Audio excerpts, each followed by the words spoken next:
I'd like to report on a trip to Panama where a delegation attended the 19th American Regional Meeting of the ILO, or International Labor Organization. This is a conference for the Americas, so that includes North America, South America, and the Caribbean, and the theme was preparing for the future of work that we want. We had representatives from the Ministry of VSA, the Department of Labor, that's Len Dykstra, Linda Froston, Nikema Hickinson, and myself, as well as we had workers' representatives, Natalie Franz, Sophie Rismay Peterson, and we had employers' representatives in the person of Shervin Fredericks. I think it's a great conference. It's an opportunity, number one, for the stakeholders, the labor, union, and government, to spend some time together. Sometimes we just meet on a monthly or bi-monthly basis. So this is an opportunity for us to really spend a little bit of time to get to know each other.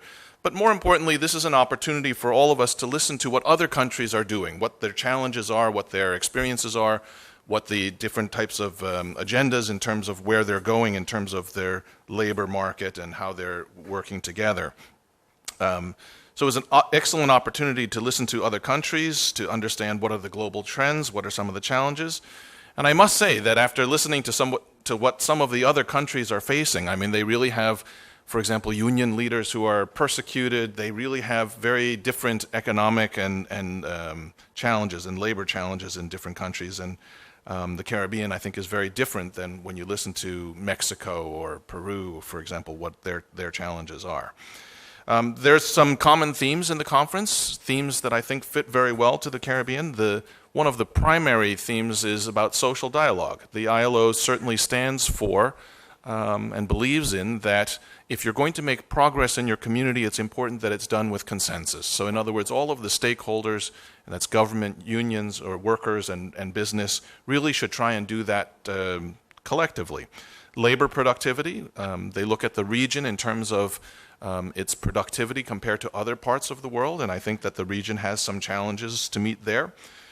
Efficient labor market preparation. In other words, where is the future of labor? I mean, you have technology, a lot of changes in terms of what types of jobs are going to be there for the future. Robotics, I mean, again, that's not so much of a concern for St. Martin, but other countries are looking at what the impact of that is on their labor market.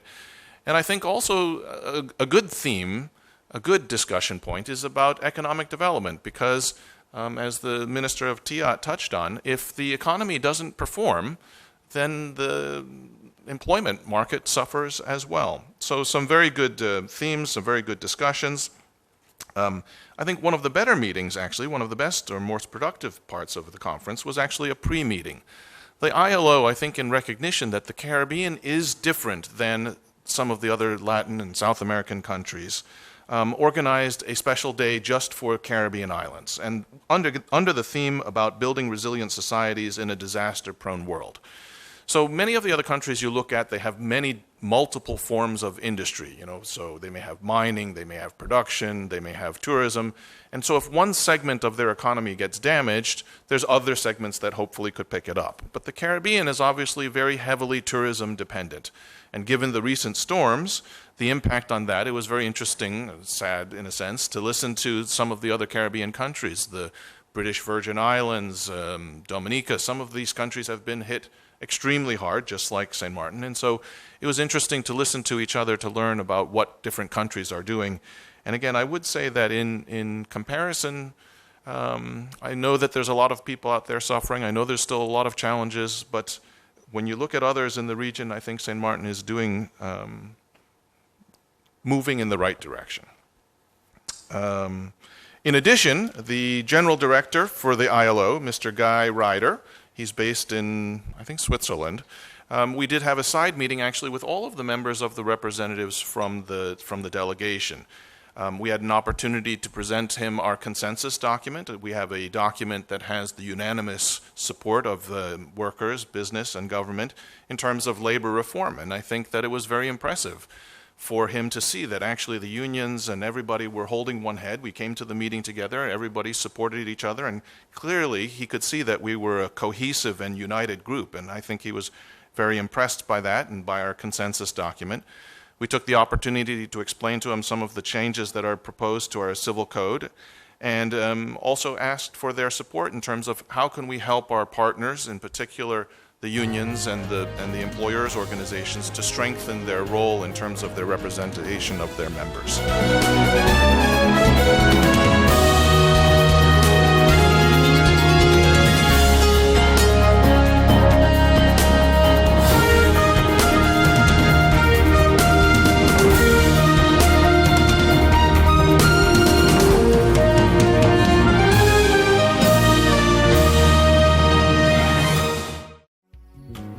The Phillipsburg Methodist Church proudly presents the Harmonics in Concert under the theme Praising in Harmony. This exciting concert takes place on Saturday, November 3rd at 7:30 p.m. at the Princess Port de Plaisance Pavilion. Guest artists that will be sharing the stage are Don Froston, Angie Ponteflet, Cecil Griffith, Karen Cadogan, Raymond Benjamin, Benjamin Bell, and Shaba, along with the djembe group. Come out, support, and be blessed by the Harmonics in Concert on Saturday, November 3rd. Proceeds of the concert will go towards the upgrading of the audio-video system of the Phillipsburg Methodist Church. GEBE has been faithfully serving the communities of St. Martin, powering your home and our economy. Come rain or shine, our qualified team of professionals are working hard 24 hours a day to provide you and your family with safe, reliable electricity and water. We use the latest technologies and test our products daily to maintain the highest international standards. Our friendly staff is always there to assist you, whether in person, over the phone, or online. We are committed to constantly improving our products and services, making them more efficient, effective, and environmentally friendly to serve you better today and our next generation of clients tomorrow. GEBE, powering a brighter future. Our friend Megawati is here with tips to save you energy. 1. Turn your airco temperature up. 2. Use a ceiling fan instead. 3. Buy energy-saving products. Save some green with NVGEBE.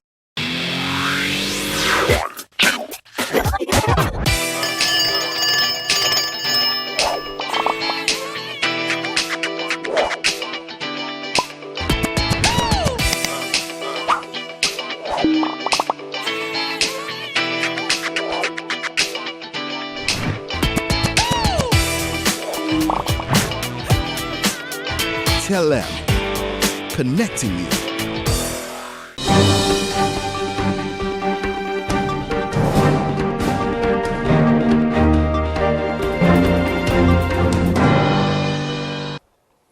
I'd like to inform you that our students in our sister city, Tallahassee, Florida.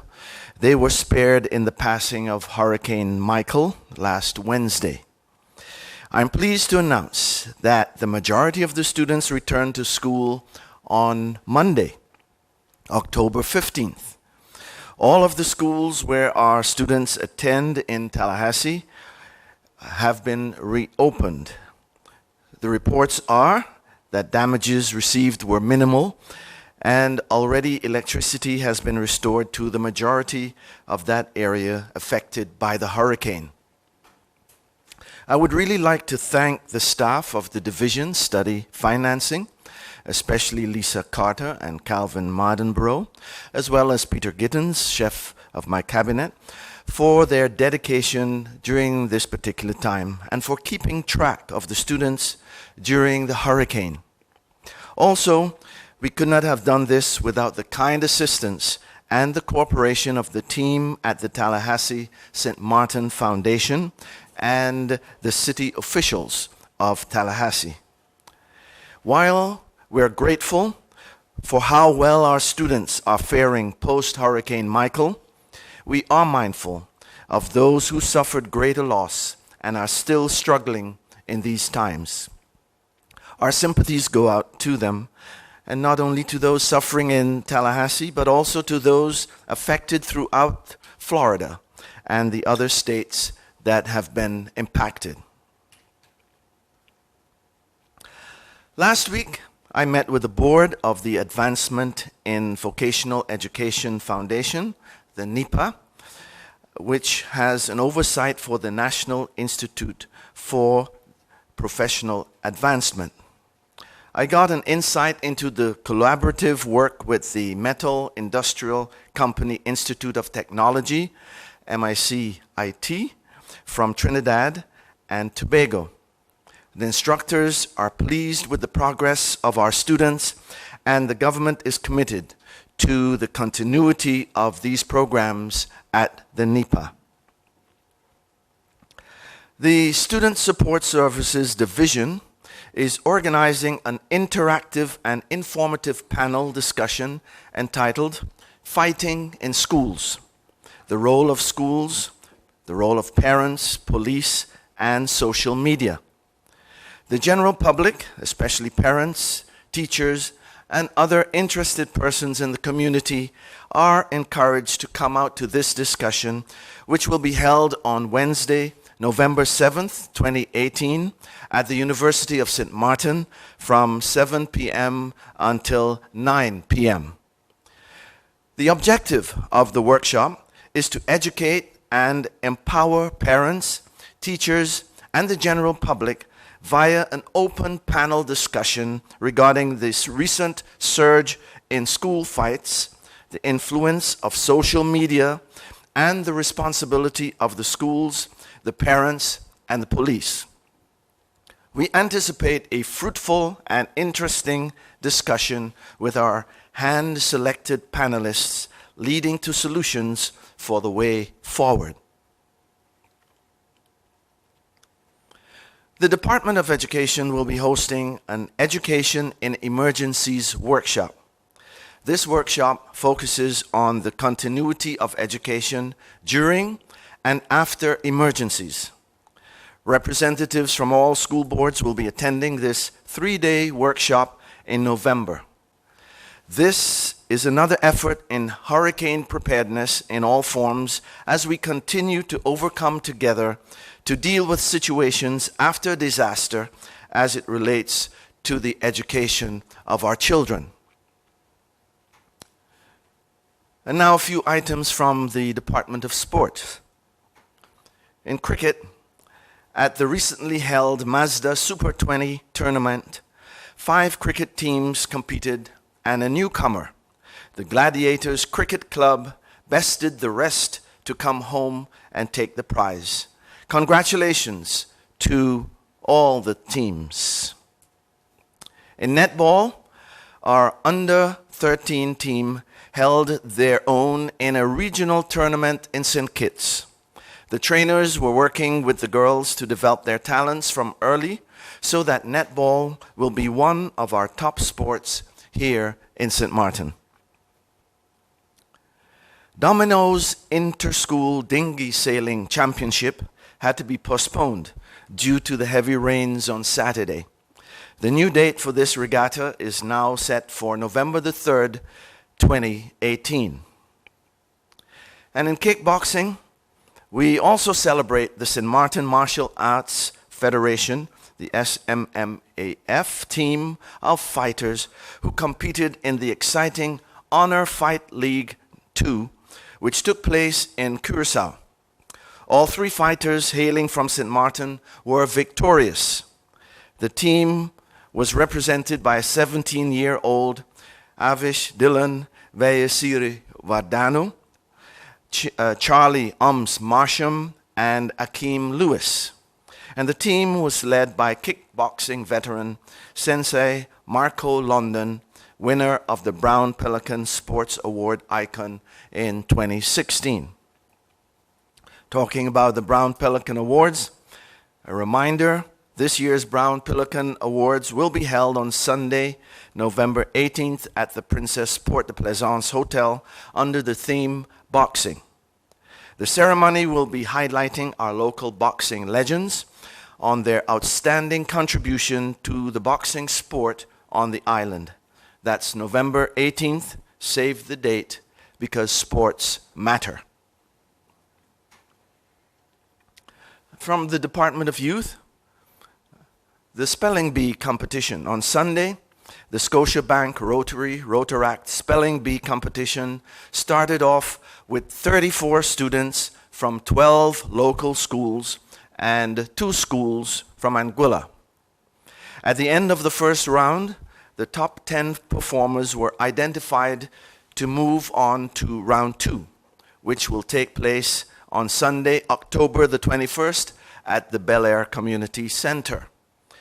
Despite the fact that we are living in an age in which social media does not encourage good spelling, and an age in which we all have a spell checker on our smartphones, being able to spell is still very important. It enhances your vocabulary and your reading skills and opens up the world of literature to you. Being able to spell well can also further one's chances in life. For example, if you write an application letter that is full of spelling errors, it could cause you not to get that job. So I encourage parents and the general public to go out and show your support for our youth. Cheer them on because they all are already winners.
Hey ma, how you doing? You busy? I hear, just paying some bills, taking care of business, you know what it is? I know, you're doing your online banking. I don't have to stand in those long lines to pay bills. I can transfer when I want. I can check my account wherever. It's like the bank open 24/7. I even here checking the statement right now as we're talking. How's Miami? Well, that's why I'm calling. I'm finishing up a few songs now, but I'm afraid that studio time might be more than I thought.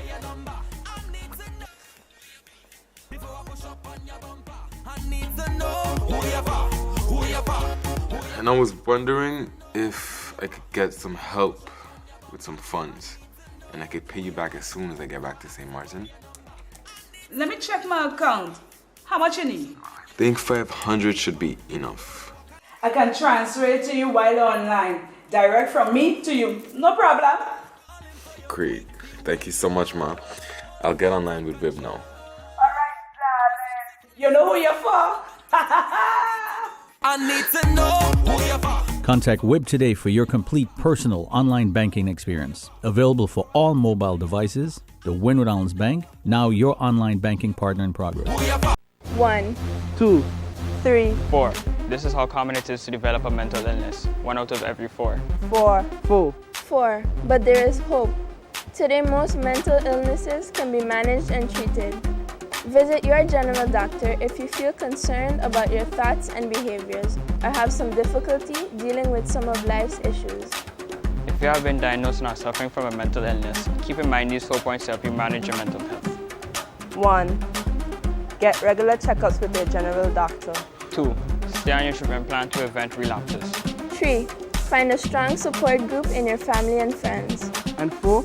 Never be afraid to ask for help and look out for the warning signs of your illness. Remember, you are not alone. We are as close as one. 2. 3. 4. Learn about mental health illness by going to the Mental Health Foundation's website at www.mhf-sxm.com.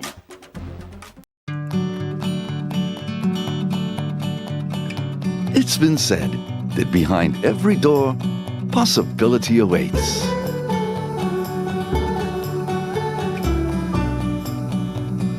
much possibility depends on which door you open first.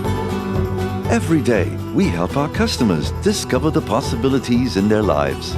It all starts with a conversation. Scotiabank. Discover what's possible. The Phillipsburg Methodist Church proudly presents the Harmonics in Concert under the theme Praising in Harmony. This exciting concert takes place on Saturday, November 3rd at 7:30 p.m. at the Princess Port de Plaisance Pavilion. Guest artists that will be sharing the stage are Don Froston, Angie Ponteflet, Cecil Griffith, Karen Cadogan, Raymond Benjamin, Benjamin Bell, and Shaba along with the Djembe Group. Come out, support, and be blessed by the Harmonics in Concert on Saturday, November 3rd. Proceeds of the concert will go towards the upgrading of the audio-video system of the Phillipsburg Methodist Church.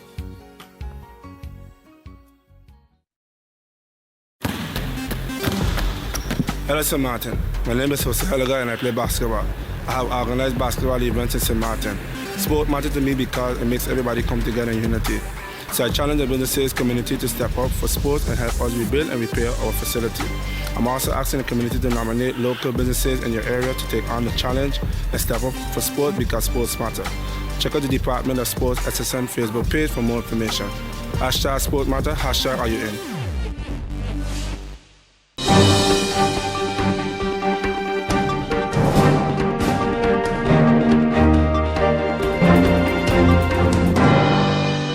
Hurricane Lewis, which struck St. Martin in 1995, left a repair and reconstruction cost of $1.8 billion. This time, Hurricane Irma and Maria left us with a reconstruction cost of $2.7 billion. The Dutch experience in disaster risk reduction did not prevent Hurricane Irma to cause the devastation on Dutch St. Martin of more than 10,000 homes and buildings, seriously damaged by the Category 5 hurricane winds.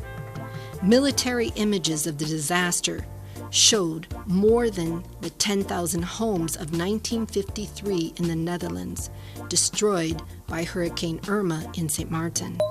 The Transparency International report, based on the study of the Dutch National Institute for Budget Information for Bonaire, concluded that in 2011, 75% of the households in St. Martin could not survive with less than $2,222 a month.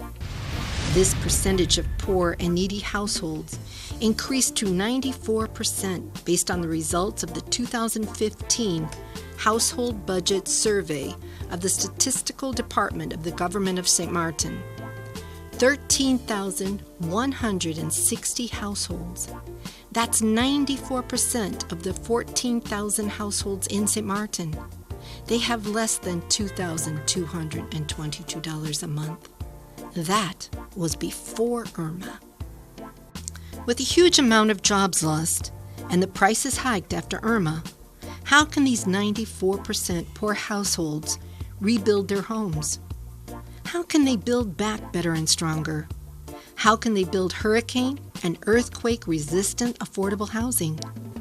Where will they get the financial means, the material, and the expertise to build affordable, hurricane-proof housing? If even the government of St. Martin has financial constraints because of the Committee of Financial Supervision and Kingdom Government impositions, where can we, the people, get support to repair our homes and to develop St. Martin to dignified, equal human living standards in the Kingdom of the Netherlands? Based upon minimum reference budgets to keep households out of poverty in Bonaire reported by the National Institute for Budget Information study of 2013, household income must be at least $2,222 a month. This can be achieved by increasing wages, increasing the minimum wage to living wages, and by lifting up the social protection floor not to be in poverty, by raising the maximum of the old age pensions and of the social allowances to at least $1,500 a month per person. The St. Martin Anti-Poverty Platform has requested the Kingdom Government, the government, and the Parliament of St. Martin to eradicate the poverty. Nowhere in the National Recovery and Resilience Plan these norms to eradicate the poverty has been considered. How can people be resilient if they have to live in poverty? So humanitarian aid is still much needed as long as the eradication of poverty among the 94% households has not been realized.